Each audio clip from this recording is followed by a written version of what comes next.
వచ్చి స్వాగత సమాజంలో తెలియజేసుకుంటూ happy welcome to you sir. Thanks for coming.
శిష్యులు మా వైకుంఠరావు గారు, మా లక్ష్మీరాజు వాళ్ళు 50 సంవత్సరాలు వైవాహిక జీవితాన్ని పూర్తి చేస్తున్న సందర్భంగా ఈ కార్యక్రమం ఏర్పాటు చేశాం.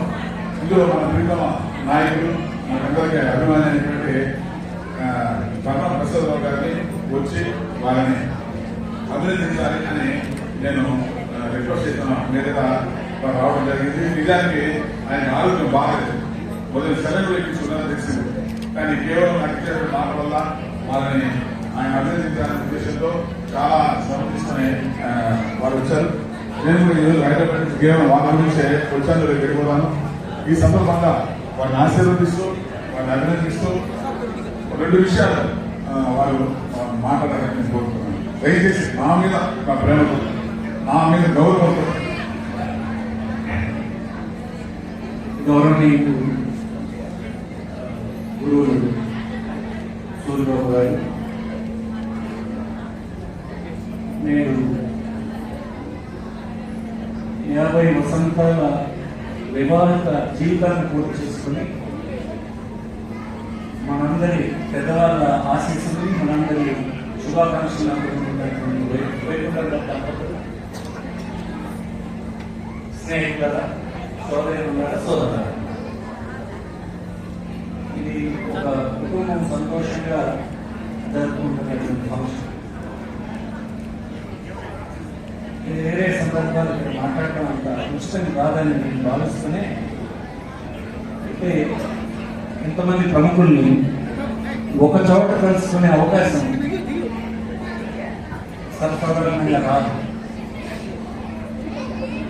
ఈనాడు ఇక్కడికి రావడానికి నాకు అవకాశం కల్పించినటువంటి సూర్యబాబు గారు కానీ, వైకుంఠం గారు కానీ కృతజ్ఞత తెలియజేస్తున్నాను. మీ అందరికీ తెలిసి ఎన్నికల్లో ఇప్పటికే నామినేషన్ దాఖలు చేసి పోటీలో ఉన్న ఆ పోటీలో నామినేషన్ వేయడానికి ఎండదెబ్బ తగ్గి హీట్ వేవ్ వల్ల నిన్న మంచం పట్టాల్సి వచ్చింది. ఇదే మంచం నేను స్టేజ్ డైరెక్ట్ గా ఇక్కడ రావడం లేదు. ఈ ఎన్నికల్లో నన్ను గెలిపించాలని అభ్యర్థిస్తున్నాను. ఎన్నికల్లో ఎందుకు గెలిపించాలి ఇవన్నీ గురించి ఇప్పుడు చెప్పే సందర్భం కాదు, కానీ ఈ పట్టణం సుందరంగా తీర్చిదిద్దాలని, అన్ని సౌకర్యాలు కల్పించాలని, ఈ రాష్ట్రంలో ఇతర పట్టణాలు బాగా అభివృద్ధి చెందినవి ఏమున్నాయో దాన్ని సాటి ఇది కూడా ఎదగాలన్నటువంటి ప్రయత్నం మనం కాలంగా చేస్తూ ఉన్నాం.